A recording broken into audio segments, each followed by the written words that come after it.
Our knowledge and truth for a healthy living is a must. Here are the experts. Here are the facts. Here is what we testify to and speak. This is Shop Talk.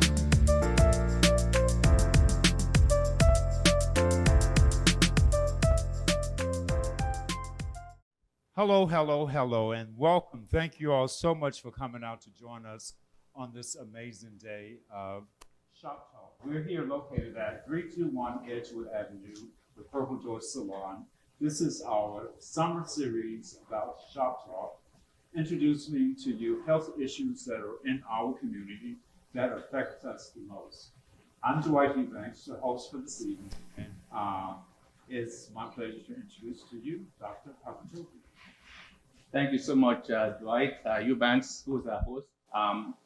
September is the Prostate Cancer Awareness Month, and we have a huge event coming up on September 7th at the Woodruff Park that is going to focus on health issues relating to our community. So we're going to be offering services like free prostate cancer screening, free mammograms, colon cancer screening, HIV screening.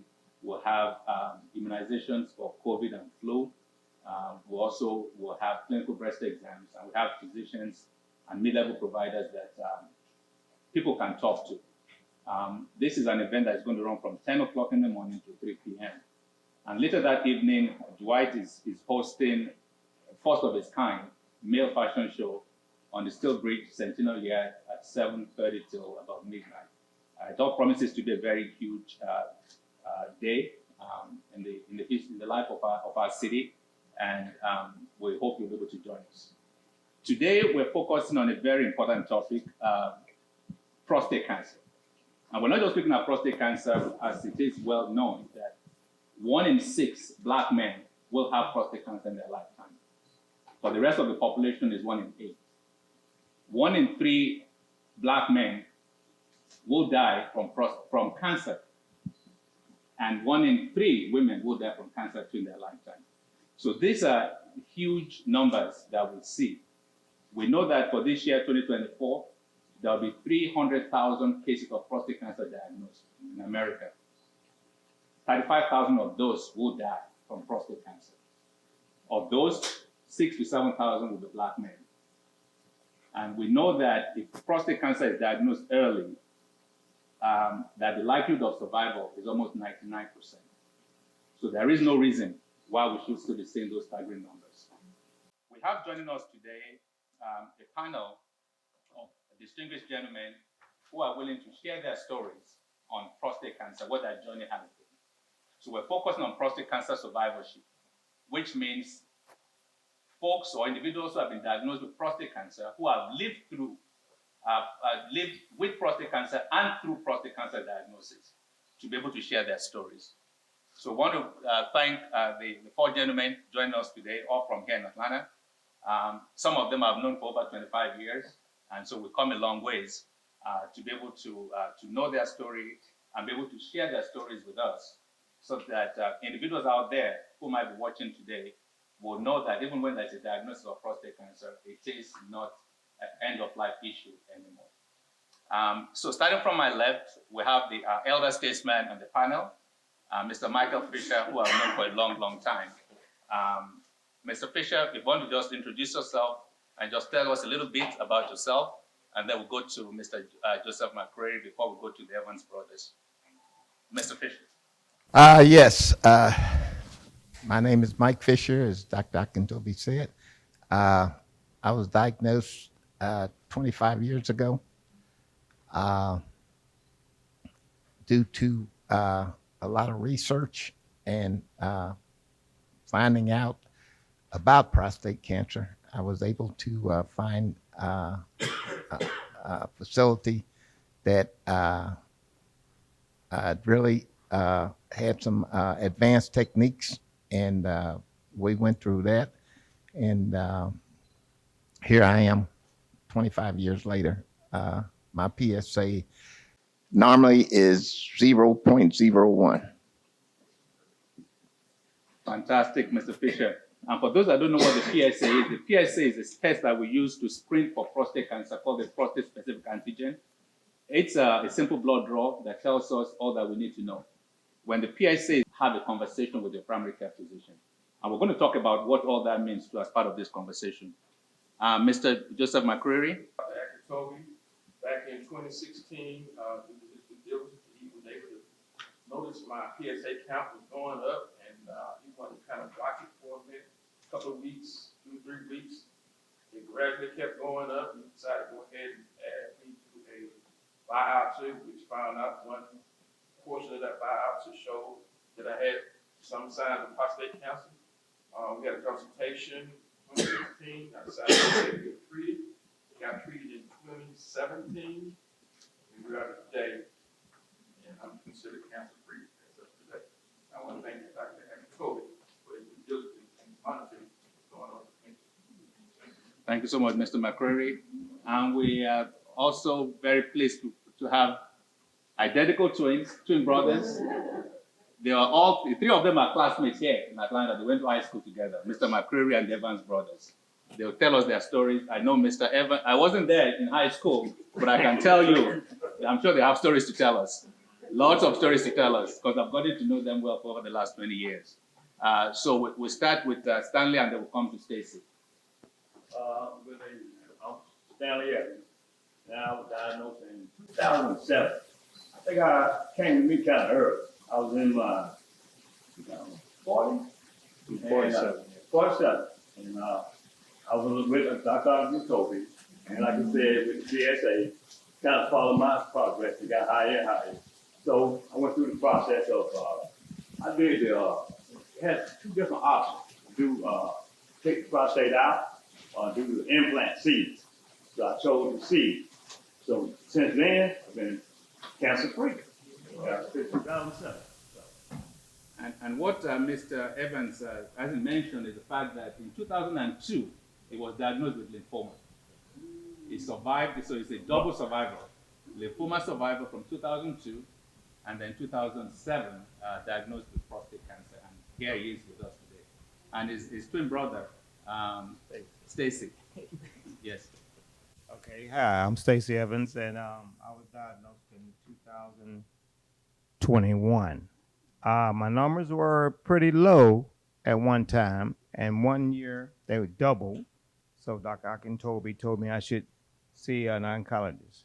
And they did the biopsy, and they found some cancerous in my prostate. So I'm like him, I did the seeds also. So because I didn't want to go and do any taking out the prostate. So this was kind of easy. You know, you do radiation for so many weeks. And since then, I've been fine. Because I didn't have any symptoms at all. None whatsoever. You know, but the numbers, like you said, 1 year they doubled. So we caught it early, and it was easy peasy, and we knocked it out. So I've been feeling fine ever since. Wonderful. And so looking at it again, exactly what prostate cancer survivorship actually means. There are 3 phases to prostate cancer, to survivorship.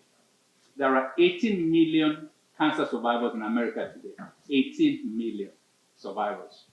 Of those, 2 million are African American. And so prostate cancer survivorship is a big deal now, meaning that people are diagnosed and then they live through their cancer diagnosis. And what does that really mean when you live through a cancer diagnosis? When you hear the C word, it's a tough diagnosis, because a lot is going through your mind. And yes, there's a physical component, there's an emotional component, there's a financial component in terms of money that has to be spent, whether you have insurance or not, and the psychosocial component, and then the issues that you may have to deal with. So when we talk about prostate cancer, or when we talk about survivorship in general, we look at it in 3 phases. Meaning the initial phase, the first couple of weeks is when you're diagnosed, the acute phase. What does this mean to you? What does this mean to your family? And then the first couple of months, and then your treatment will be the next phase. And then the 3rd phase, of course, is now long-term complications that may arise, and when you're eventually told you're cancer-free. So you call it the acute phase, the expectant phase, and then the permanent phase in terms of cancer diagnosis and survivorship. So these gentlemen have been through all the 3 phases, and they have more stories to tell us in terms of maybe what other family members have been through. So, Mr. Fisher, can you, if you can, take us a little bit back to when you were first diagnosed? What was that first day like for you when you had that diagnosis? What was that first week like for you? Who were you able to confide in your family? And what kind of support did you have? Just those initial couple of first weeks before you finally made a decision which way you want to go.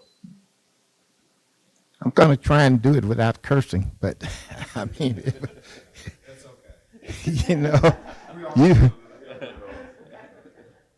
I was out in my front yard chipping golf balls, and I got the call from the doctor, and he said, "Well, you have prostate cancer." And I mean, it was like the sun dropped on me. You know, I had retired a year earlier, and I was thinking I had a long life ahead of me. And when you hear the word cancer, the first thing you think about is, I'm going to die. But due to my wife's diligence, like everybody up here said, there is other procedures that you can go through. I did the seed implant also. And when we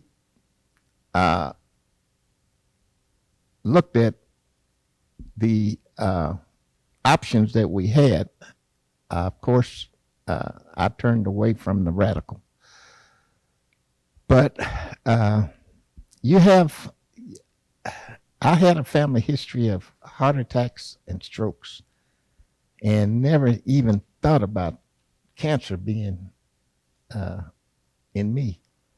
So it was very traumatic, but I had a very, very, very wonderful wife who succumbed to cancer herself 13 years ago.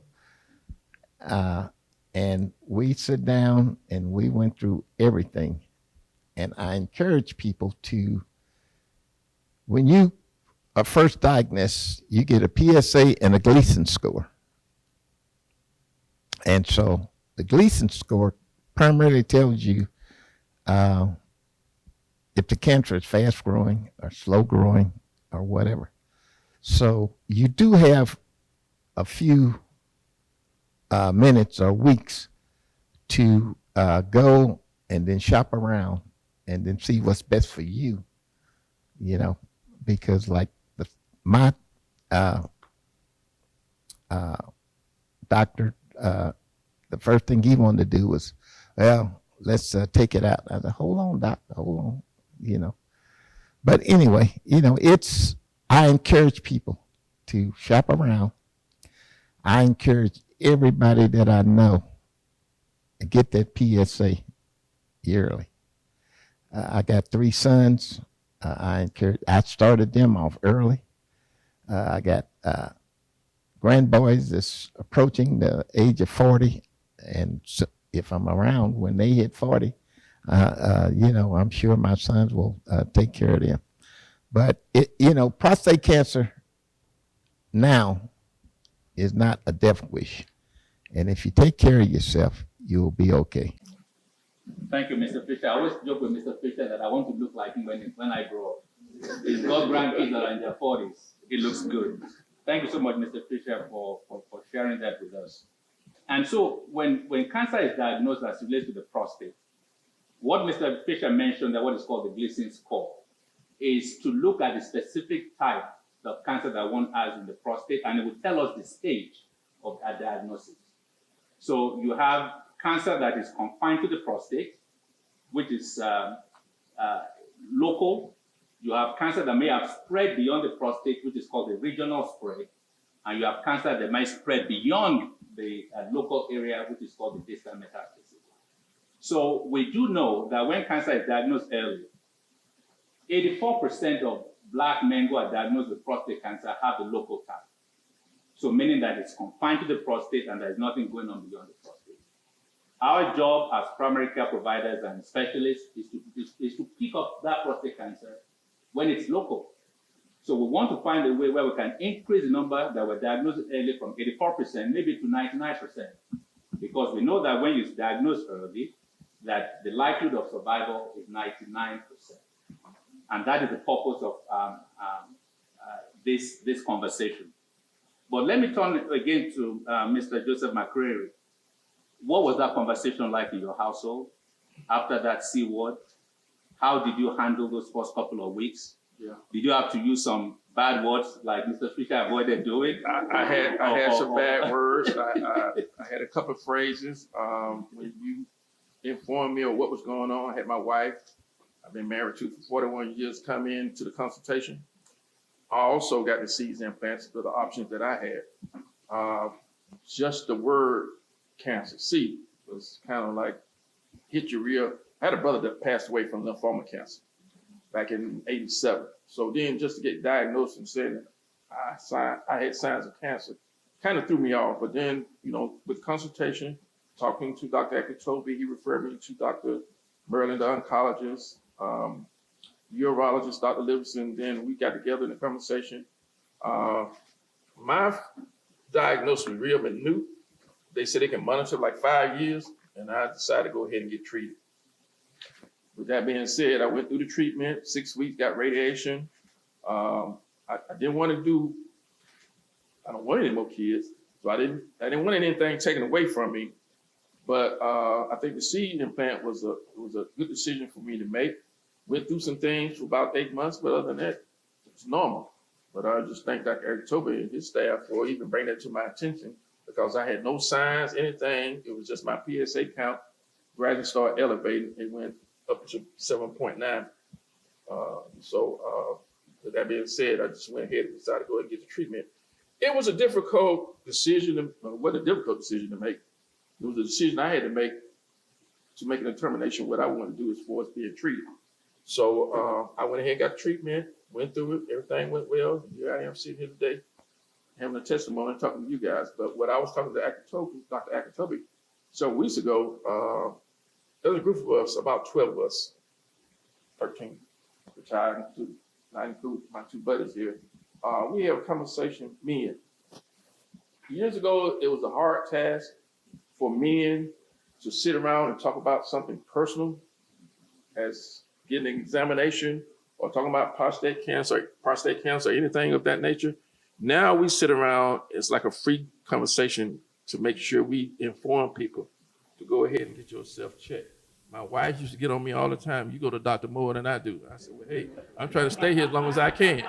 So, but I think it's been beneficial, and I referred them to Dr. Akitobi, some more friends, co-workers. So it's important for us, men, black men, whatever the case may be, to go ahead and listen to your doctor, get yourself checked out, because you never can tell. But you can also be informed. If things are found early, you stand a good chance. And just to elaborate just quickly, I got a granddaughter who got diagnosed with leukemia. 21. This has been a rough experience, but she's doing good now. So the treatment plan has been working. So she's on a road of recovery. She's made the honor roll, Langston Hughes. She made a cheerleading squad. So she's doing good. But I challenge everybody out here, see your physician. Listen to what they got to say. I mean, they've been in school to make determination what's going on with you. So it was important for me to make that decision. I thank you, Dr. Akitobi. Thank you, Mr. McCreary. And what Mr. McCreary just said right there, having lost a brother to lymphoma, and then his granddaughter, the struggles that he had with leukemia, it's a whole day conversation. What his family's been through, and now they are standing today together on the side that they have now seen their tests to become testimony for all of us to see and to learn from. That due diligence and do your homework, and having people that care about you, having quality physicians as the quarterback of your healthcare that will help you make those decisions. Because when you sit down and have those conversations, when there's a C word, the first couple of hours is all over the place, because you can't even comprehend. That's why it's good to have a partner, a spouse, a friend, a family member that will be in with you on those conversations to listen in and make notes and ask the questions and relevant questions, because there will always be questions. We're going to go to the Evans brothers. We'll start because you, sir, had lymphoma in 2002. And here you are 5 years later with another diagnosis of prostate. How did you handle that? And we're going to come to your brother, who 6 years later also had prostate cancer diagnosis. Was it any easier for you? Because one of the big things that people struggle with, once you've been treated with any form of cancer, there's a likelihood that one can still have another. And how do you deal with that? You have any any aches and pains, you're thinking this thing is bad. You have any little change in your blood test, you're thinking this is bad. And this was barely 5 years. Well, to be honest, it wasn't no big deal for me. Like going through the bone marrow transplant and all that. Because another something else I had to do. So once I went through the treatment and everything, I was cool with it because I already was a survivor. So I was good. So it wasn't no big issue for me. Oh, hold on. So I just went through the treatment like I did before. So I just went with the plan and everything worked out all right. So I'm 2 times survivor. Mr. McCray. Yep. I can do this right the microphone, but we stayed in contact, all 3 of us. Everybody went through it. Yeah. And so knowing that your brother went through that with the prostate, because we kept saying we got to keep an eye on things. We got to keep an eye on things. Identical twins. One has had 2 issues here in terms of 2 C-word diagnosis. And we're very diligent every year checking that PSA, having all the tests that we need to do. But when that final diagnosis came, when you had that biopsy, and we had that conversation, was it helpful that your brother had been through?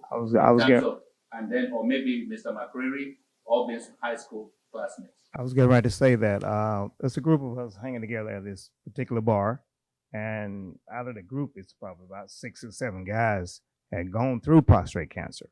So but these guys have already been through it. I knew my numbers were low, and I had this expectation I would be fine because we sit around and talk about it all the time, even today, because we got, I say about 5, 6 guys that we know right in our group has gone through this, and so when I first heard it, I'm like, shoot, I know I'm gonna be all right because these guys already done the same thing I've done. Getting ready to do. So I thought I would be fine. Yeah. And thanks for sharing that. The average age at prostate cancer diagnosis is now 67 years old for Black men. But we're seeing that increasingly we're diagnosing at a much earlier age. One of the issues that we struggle with in the medical community is, unlike mammograms with breast cancer, everybody knows go get a mammogram at a certain age, do that every year. Women get their pap smears. Men still worry about getting rectal exam. I'm like, you need to go see what the pap smear looks like. And so you quit complaining about getting the rectal exam.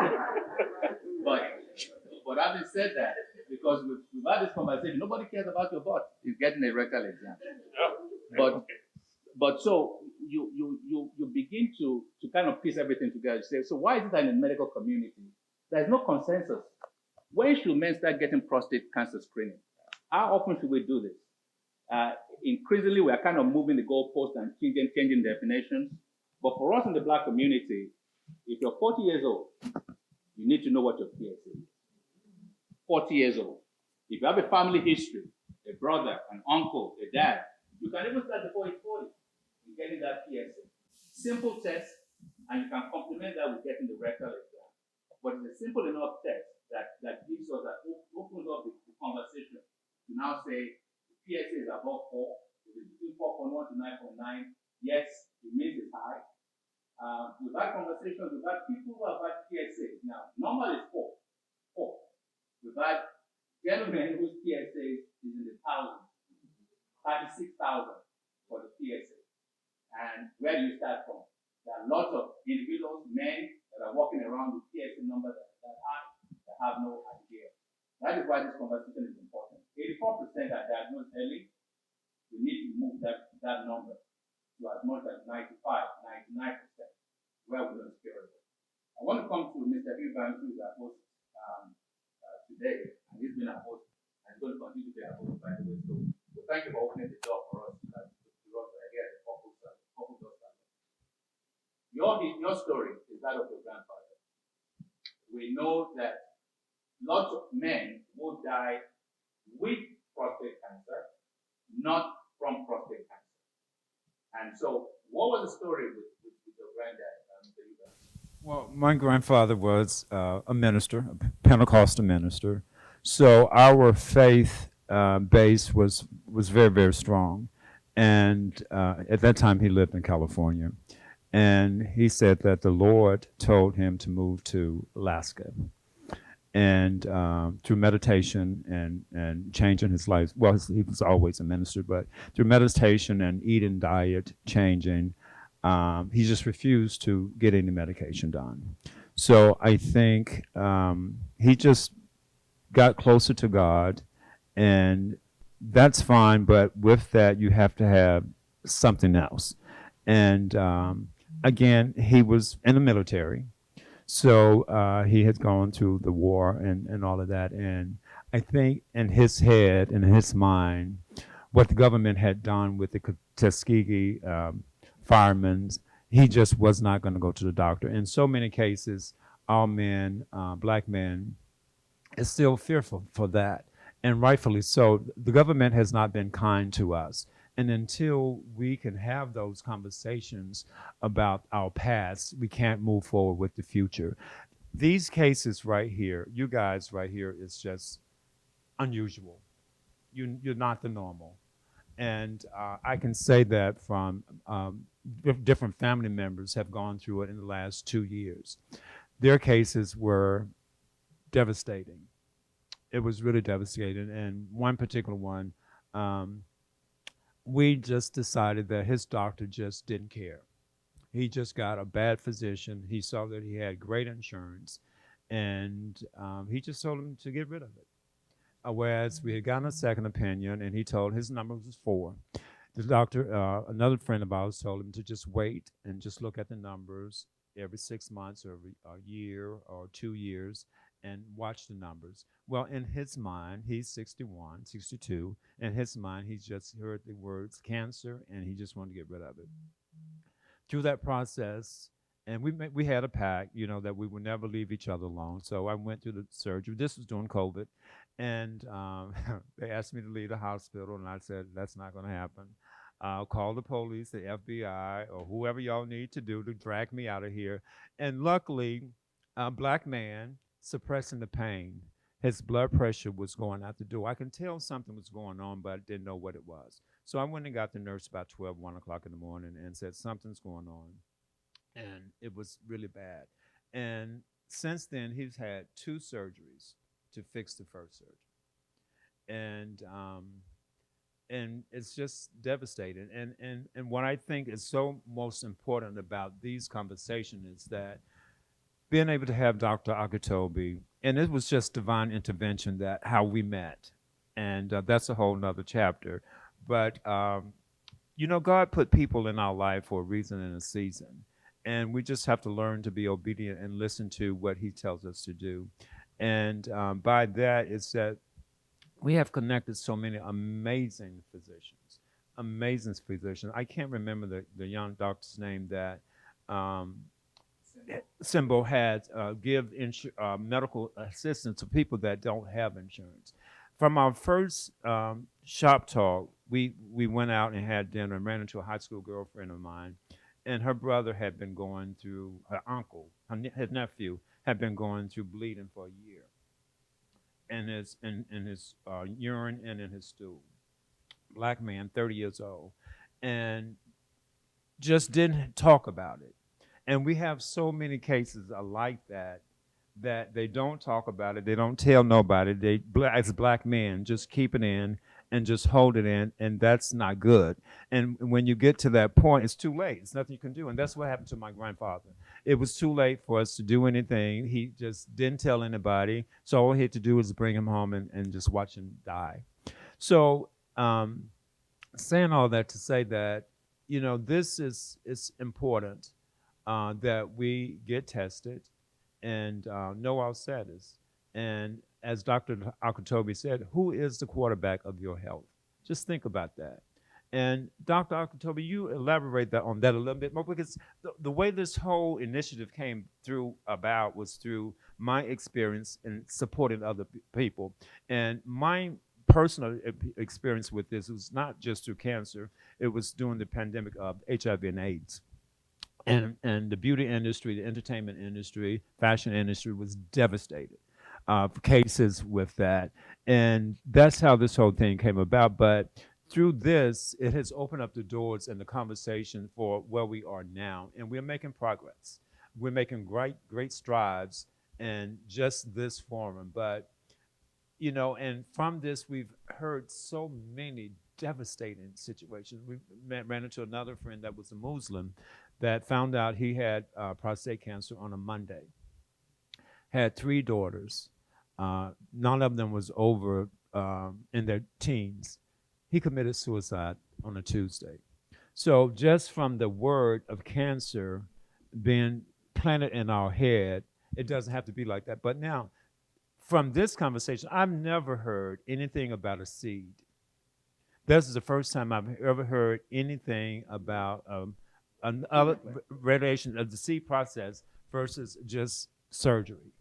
But again, it goes back to the question, having a team of professional doctors that are compassionate about your needs and your situation. Because if you go around the room, all of our situations are different. Our lifestyles are different. Our eating habits are different. So you have to have that team to have a strategy, just like a football play, a field. You know, the quarterback, the linebacker, all the other positions to make a field goal. And that was so profound to me, and that would always stay in my mind, and I'm forever grateful for sharing that. Thanks so much, Dwight. And what Dwight is referencing there, the survey that has been conducted very recently here in the US amongst Black people, we found out that 25% of Black people have a deep mistrust of the healthcare industry. Not deep mistrust. That's 1 in 4 men and women who do not trust the healthcare system. When you combine that with the fact that before Obamacare, 20% of Black people did not have a health insurance. After Obamacare, that number has dropped from 20% down to 12%. To say that when you're diagnosed, insurance or no insurance, you still have to pay some money out of pocket. It's going to be less if you're insured. Elections matter, is where I'm going with that. To say that if Obamacare is overturned today, these gentlemen who are here will not be able to get insurance because they have pre-existing conditions already. Now, if your Medicare age at your 65 is different, but no matter who you are, if you're between ages 18 to 64, and Obamacare is overturned tomorrow, you can't apply for insurance anymore because of pre-existing conditions. And we still have the movement here in this country where folks are still trying to overturn Obamacare, meaning that you're going to lose your insurance. You may be hardworking and maybe working 2 jobs, and you may not qualify for Medicaid, but if Medicaid is expanded, it's going to cover many more people. And we're still playing politics with that, even here in the state of Georgia. Georgia is one of the 13 states where Medicaid hasn't been expanded. And it's politics. It's just simple. It is politics. To say that the funding is there, the money is there at the federal level. If you expand Medicaid, many more people in the state of Georgia will have health insurance. Georgia is number 3 on the list of uninsured in America today. This is the most prosperous country in the history of the world. How can people in a developed country like America be walking around without health insurance? And we're going to come to that and talk about that in a little bit, and I want to segue into that. Also to realize too, and we'll talk about this some more, 1 in 4 Americans are caring for somebody who has a chronic health condition. 25% of us either have a mom, a dad, an uncle, a son, a child who has a medical condition that requires somebody to take them to the doctor, somebody to take them and schedule this and schedule that, and yet they may not qualify for FMLA. Meaning, if you go care for a member of your family, you may lose your job. These are fundamental issues that are on the table in this election. That is what people thinking and talking it through to say, what is it going to take for me to care for my loved one who may have a medical health condition, and I have to take time away from job, and rightfully so, because they need the help in terms of talking about the support. And the last thing I want to make mention, just to segue to what Dwight said, is that where you live makes a difference as to the kind of services you get in the health industry. They are good examples because we live right here in the city of Atlanta. We have the Winship Cancer Center, we have Northside, we have what we call National Cancer Institute designated centers, which means these centers are ranked highly in the country to be able to care for people that have cancer. If you drive to rural Georgia, where hospitals are closing, or you drive to downtown Atlanta, where Atlanta Medical Center is closed in the last year, or hospitals around us that are closing, how can you then get the kind of care? When you have to drive 20 or 30 miles because you have to go get your radiation. But if you live in a city like Atlanta, depending upon your zip code, it matters what kind of care you get. So when you say that these examples of the gentleman sitting here with us is not typical, it's because part of where they live and the kind of services they've gotten from the physicians that care about them. And not everybody may be that lucky.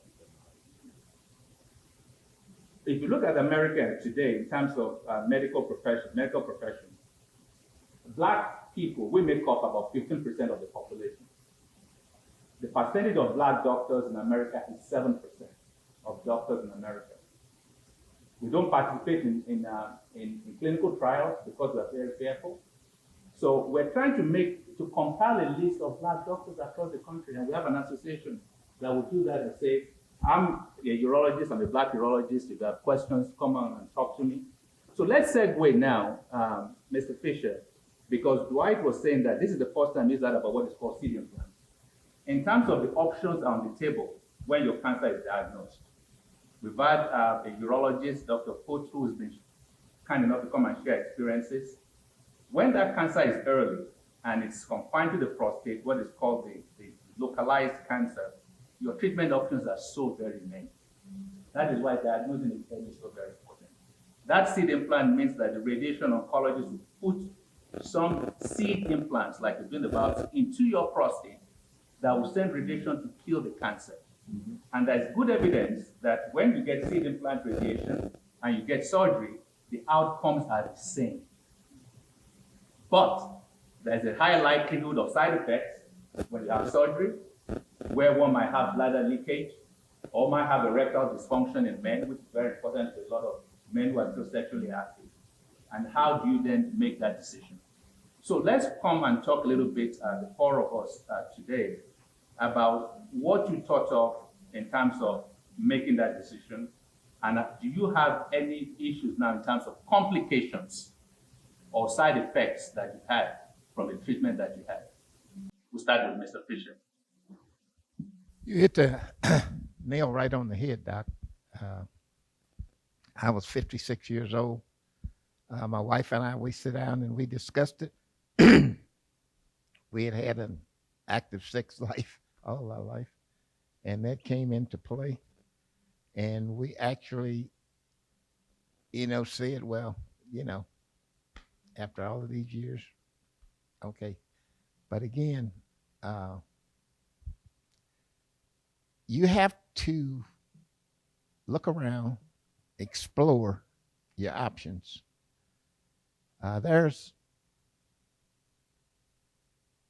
think if you go to a Ford dealer, the guy's going to try and sell you a Ford.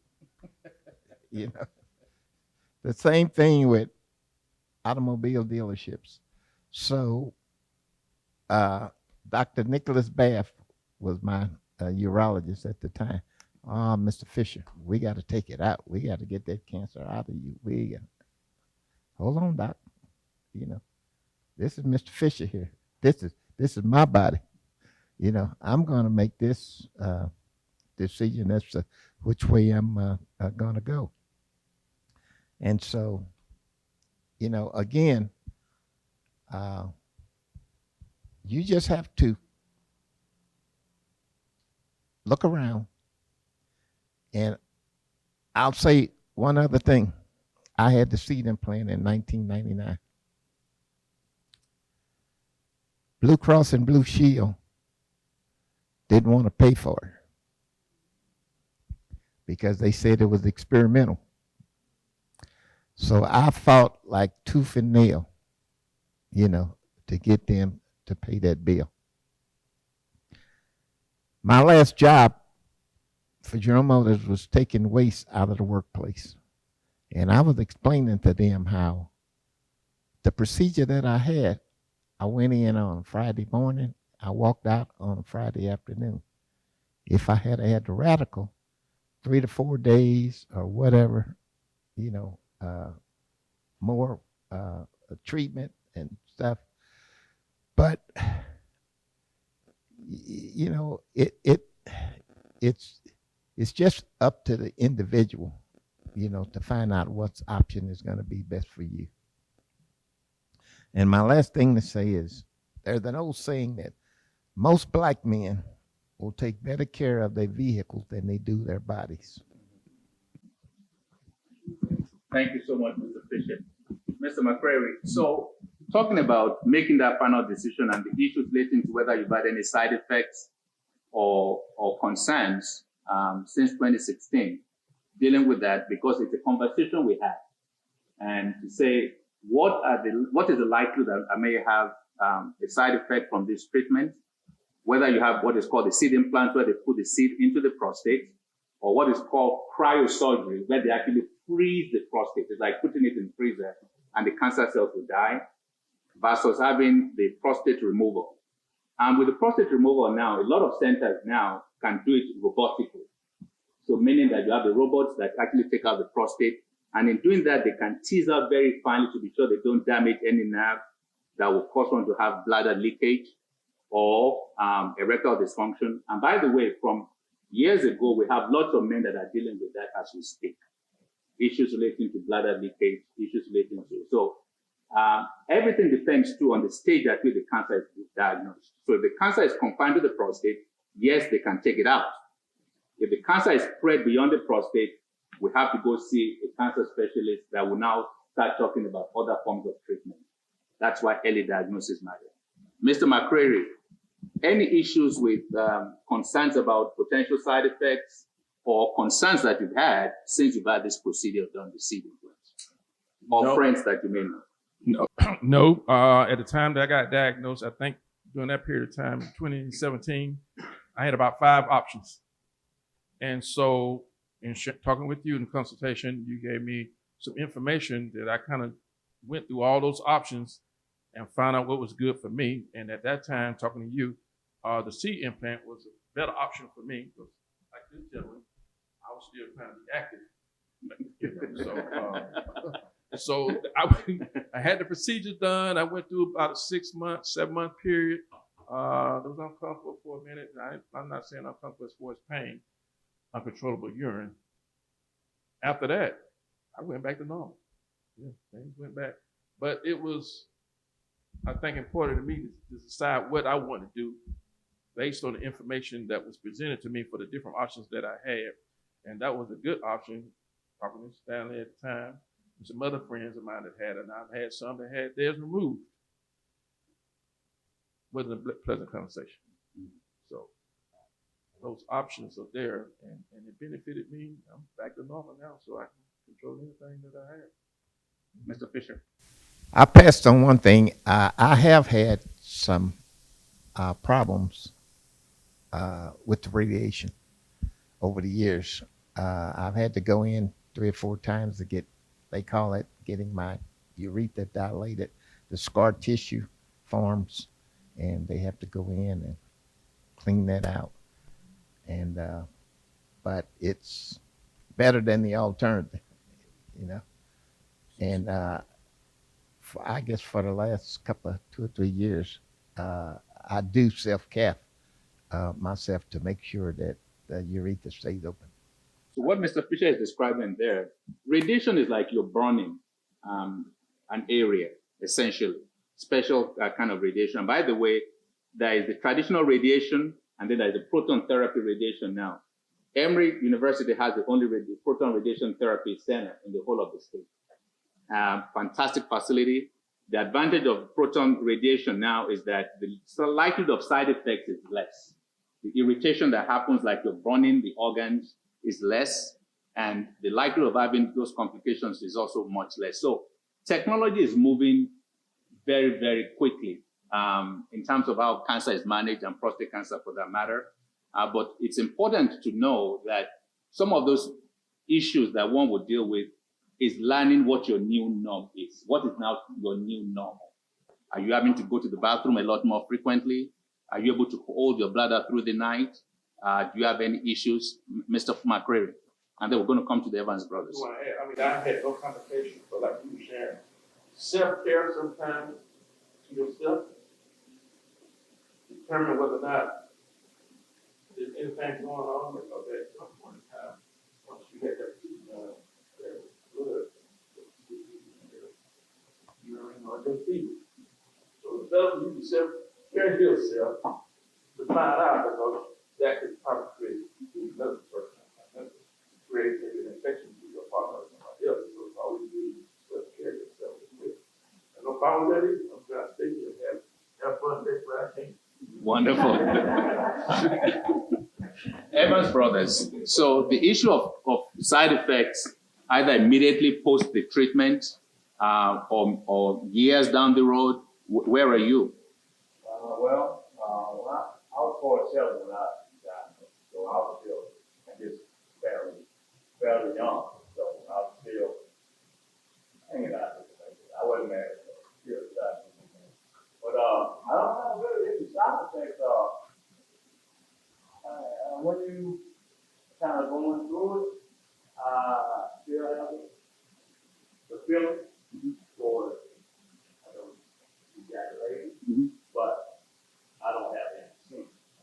So it's not a problem. I'm not trying to have it anyway, but as long as I have sex, I'm good. For the other side effects, I don't have to rush to the restaurant or anything like that. I'm a truck driver, so I got to have that in check. Okay. So most of the time, I'm good. And I see the look on Dwight's face like, what? Life is about finding that new norm. What is now normal? It's like having women that might have the breast removed after they have breast cancer diagnosed, or women that may have their ovaries taken out or have their uterus taken out. It's having a new norm. Life can still be as productive as we choose it to be. We'll come to the Stacey, just in terms of that, what we've talked about in potential concerns or side effects along the line. It's been 3 years now. Well, with me, at first, it was a little difficult with the restroom thing, because you have to get there, So at first, it was kind of, you have to go before you need to go. You know what I mean? So, and my urologist gave me two options. He only gave me one to remove or to seize. And I asked him point blank, I said, what do you suggest? He said, well, I'm a surgeon, so you know what I want to do. I said, okay, you want to just make some money. So I said, okay. But at my age of 61, he said it could come back possibly, but I'm thinking I'd rather do the seize only because I wasn't worried about it coming back. If it comes back 20 years down the line, I'm 81. So at the time I thought the seize was just the way to go for me. And for us to run into the bathroom now, after 3 years, I'm good. I mean, I still have some issues every blue moon, but it's nothing serious. It's nothing I can't handle. So let's talk about the financial part in terms of the cost of all of this. We've said that if you have health insurance, things are supposed to be covered. But guess what? Not all insurances are the same. We have people that have high deductibles, and they think, well, I'm pretty healthy. I'm 39, 40, 41 years old. I'm not likely to have any issues, and then boom, you have a diagnosis like this. And you have a $20,000 deductible before your insurance can kick in. And so, what was it like? Did you have a lot of out-of-pocket costs to have these treatments? We realized that if you look at the healthcare cost roughly for somebody who's 18 to 64 who's had a cancer diagnosis, out-of-pocket cost for them is about $60,000 to $70,000. If you don't have a cancer diagnosis, your out-of-pocket cost roughly on the average for Black people is about $2,000. If you're over 65, that number even goes higher in terms of out-of-pocket cost because of different kinds of plans. So it's not the same size fits all in terms of insurance. We've said that when you have a cancer diagnosis, there's physical concern, there's emotional concern. We're going to talk about that because a lot of people go through depression. A lot of people just feel down and sad and angry. I've done everything right. I've eaten right. I exercise. My weight is good. I don't smoke. I don't drink alcohol. Where this can see what's coming from. So there's a lot of anger. I'm going to talk about that. How did you deal with that after the diagnosis? Well, let's talk about the finance part, and then we're going to come and talk about the emotional piece, and then we're going to talk about the spiritual component. Has this changed you? Has it brought you closer to your spirituality? Has it made it closer to say, I got to pray every day now? I got to go to church every day now. I got to go to the mosque every day now, in terms of spirituality. So those are 3 components I want us to comment on. The financial part, was there a lot of out-of-pocket costs for you? Were you getting bills a year after you've had all your treatment? How did you deal with the emotional part? Were you angry? Were you depressed? And then the third part is the spirituality.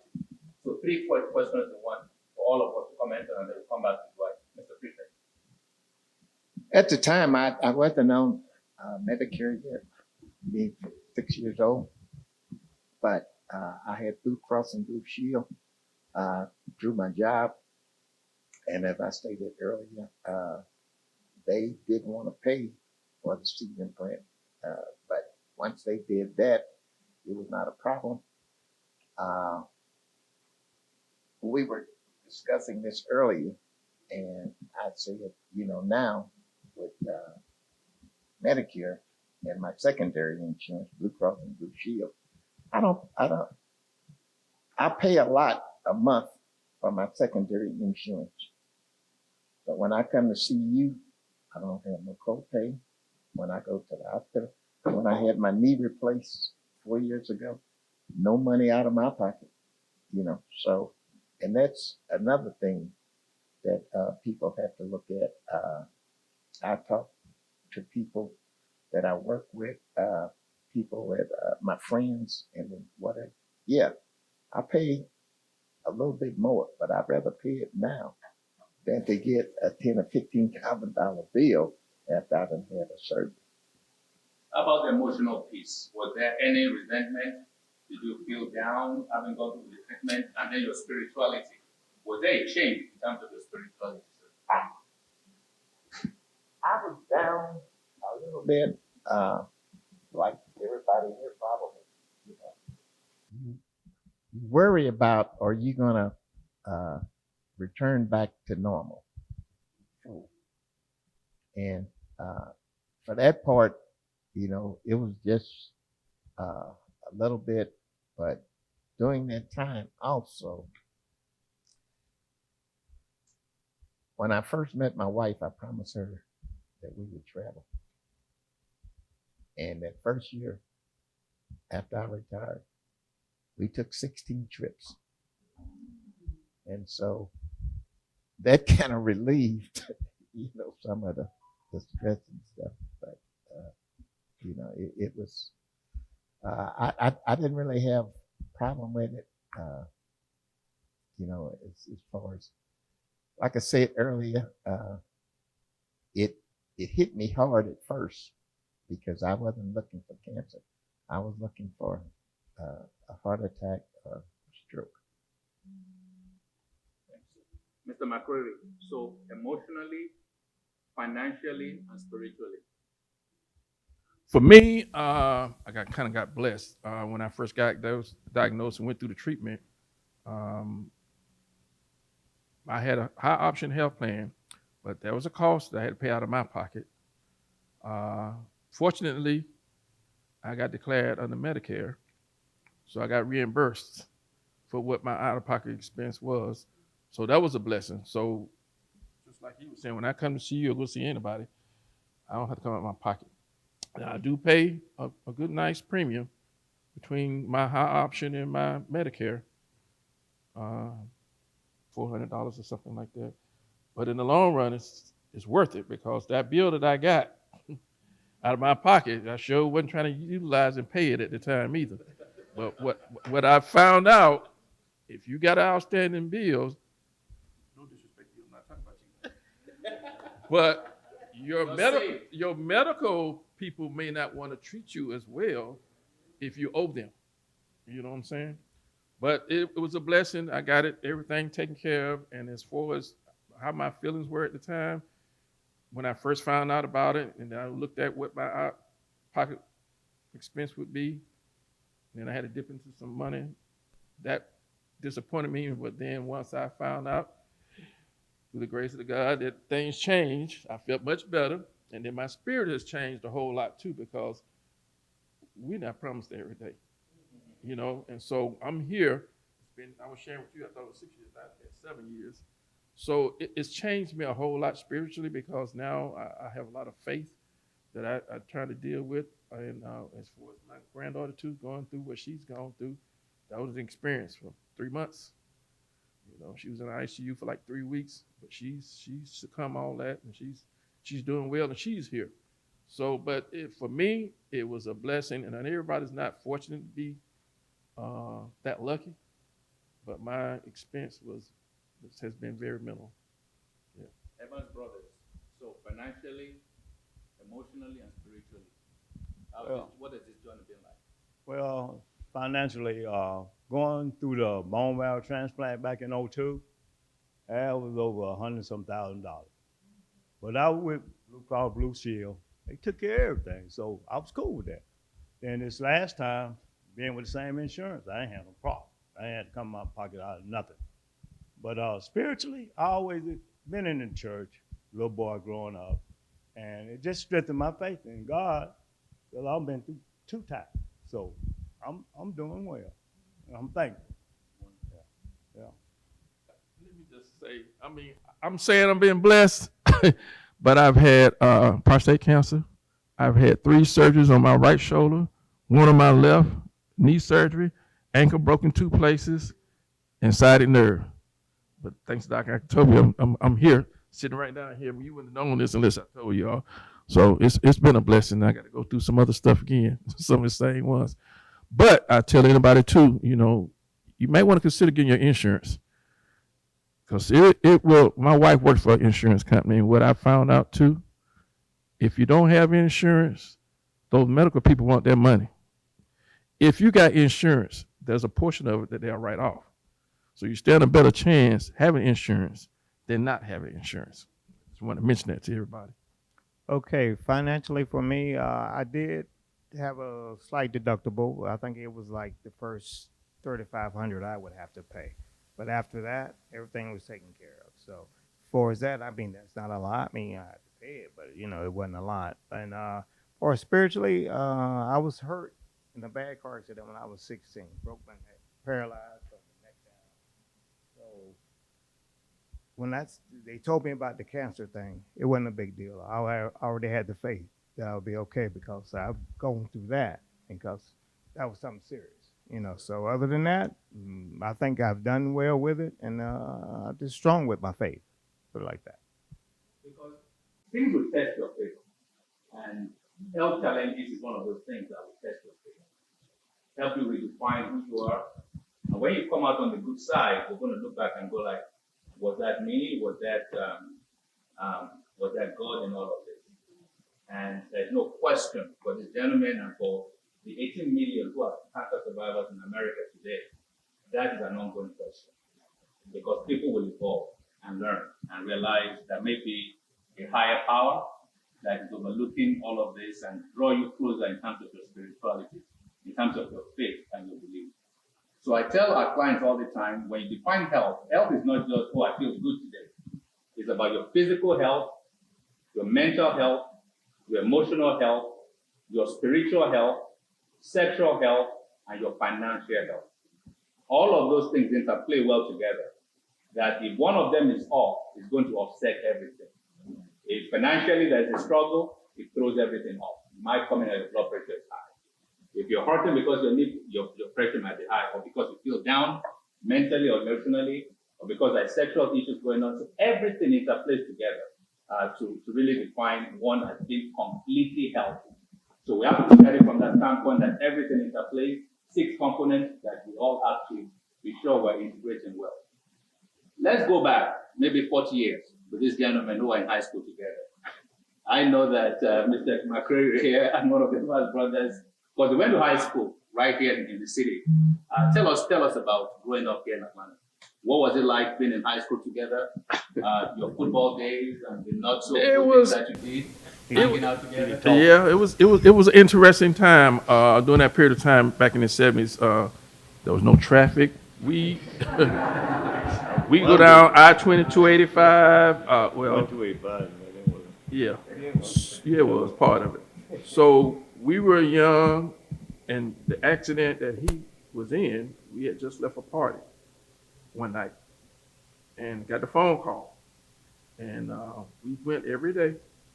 You know, he's down in Grady, spread it out, things in his head. You know, it was an interesting situation, but they were both wrestlers. I didn't do no wrestling. What did you do? I played football, baseball, basketball, and volleyball.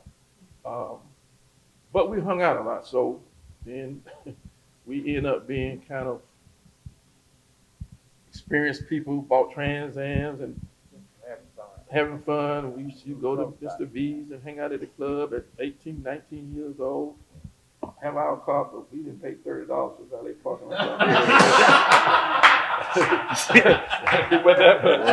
But we hung out. We had a good time. Stan and I played football together. Like I said, I did football, basketball, baseball, and volleyball. It was just a different lifetime during that period of time. We could go up and down Expressway really fast. We worked at Six Flags at one time. High school. I was the only one that got fired from working at Six Flags. It was experience. I was younger. We were young. They just created a screen machine, and we used to get off work and ride the first car standing up. We got it. Yeah, good times. So it was a dangerous situation. We got put out a couple of times. You got put out. We used to go to the clubs a lot, hang out. Yeah. I'm going to check with Dwight because Dwight is also from this city, grew up here in this in Atlanta, high school here. But before then, let's hear from Mr. Fisher because he grew up in St. Louis and he's been in this city a long time. And of course, you've seen the turn of things over the years. Just to kind of bring us back 60 years, 70 years, and the changes that you've seen in Black America. I know it's a full day's conversation, but if we are just to put it in words, for us to look at things back in your eyes, where we are. I remember the house that my mom and dad brought me home to. St. Louis University owns all of that. I mean, they have come from Grand and Laclede all the way down to just about down to Jefferson now. And you know, it was rough, but when I got married and had my first child, and we were looking for an apartment, we were living in the family home with everybody, and he was a baby, and he was crying one night, and my mom came upstairs, and she took the baby out of my wife's arms. I said, I got to get up out of here because this ain't gonna work. You know? So we were looking for apartments and stuff, you know, and we would get there. Oh, Mr. and Ms. Fisher, I tried to call you. People decided that they weren't going to move, you know. So we knew what the deal was. But we finally found a place in University City, Missouri, and we purchased our first house. So without dealing with the people trying to get in apartments and stuff. But it got better, somewhat better. I think one of the better moves that I ever made was getting transferred here to Georgia. My kids have, you know, really done well here, and my grandboys. And I didn't mention spiritually, but Michael Fisher III, his twin, he's got twin boys, and he's the assistant pastor of Rise Church. And so that's where I. Thank you, Mr. Chairman. Before we go to Dwight, your brother was involved in an accident at 16. And we thank God for Grady Hospital. Yeah. A lot of folks in this city know what Grady is all about. And that's why we still all believe that it's a hospital that is still standing in our community. And we owe Grady a lot of, just a lot of thanks. I had training, part of my training at Emory University, who went to Grady. And you're going to see that at Grady. Mr. McCreary mentioned what it was like at 16 years old, having a brother who was in critical condition. What was that like? At the time, it was a little rough. The night it happened, we was left a friend's house and on our way home. And the guy we were riding with, he wasn't that good of a driver. And we had an accident, hit a pole, turned over. And, you know, I thought everybody was cool. I think I might have been out for a few minutes. And I checked on the driver. He was cool. And we checked on him. He had fell asleep in the back seat. Seatbelt wasn't no thing back then. So he said, I can't feel nothing. I can't feel my legs. I can't feel nothing. So we was a block away from home, a block. So I ran home and got my parents. By the time we got back down there, ambulance and everything was there. So they say it wasn't no life or death thing, but just when he got to the hospital about walking again. So they did what they had to do, and year to date, you know, he walking. So God is good. When I met you 25 years ago, yeah, that's it. That's a He got kids.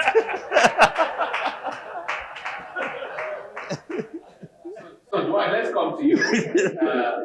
You're from here, you grew up here, high school here, you made a life in this city. What do you see looking back? Looking back, I think the worst thing that happened to Atlanta, Georgia was the Olympics.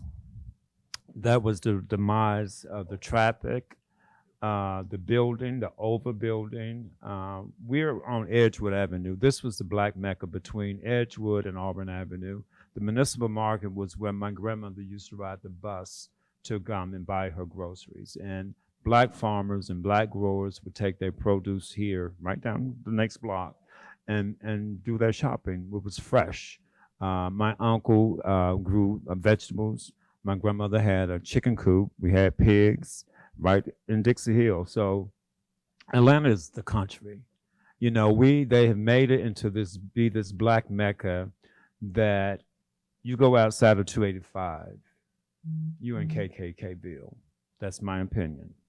And a lot has changed. A lot of people have moved here with a false narrative, and a lot of them need to go back where they came from with their foolishness. But that's Atlanta, and you know, to circle back to these guys, I cannot imagine not having sex and having an erection.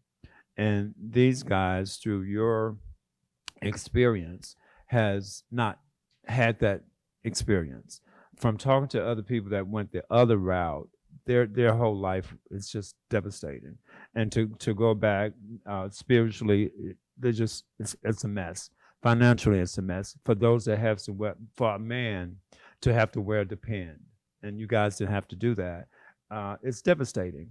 And then when you look at them, they look like little ladies' panties with the ruffles around the bottom part of them. And what man want to put that on? And then the ones that the hospital give you to go home with, they're white. So it's like you got on white ruffle panties. And what man want to wear that? And then if you buy the black ones or the gray ones, they're more expensive. So it's really devastating, you know, for our black man to have to go through that, and financially, emotionally, and then can't get a direction. At 61, not being able to is devastating. I cannot imagine.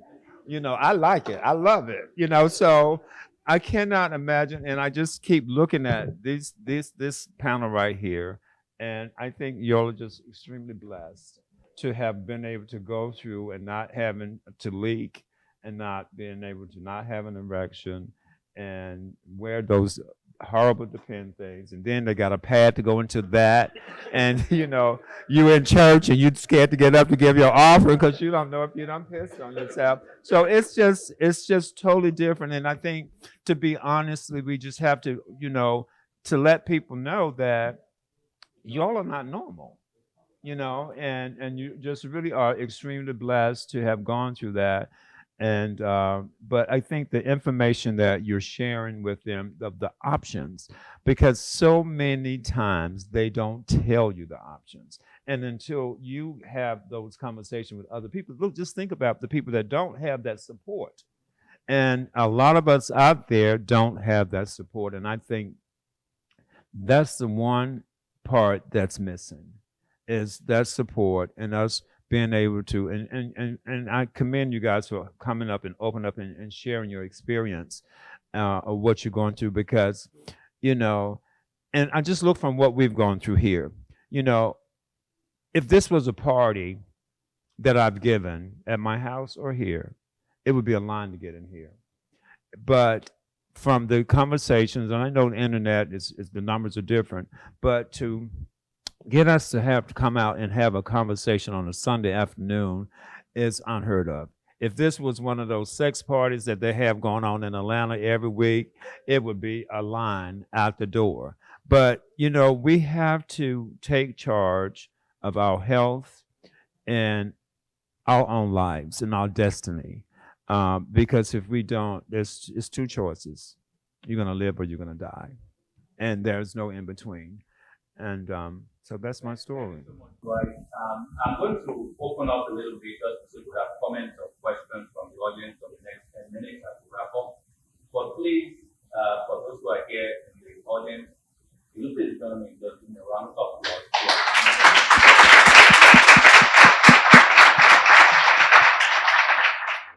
Now that you heard the facts, apply the knowledge. Contact your doctor or healthcare specialist. Scan the QR code to provide more information on today's talk. See you on the next Shop Talk.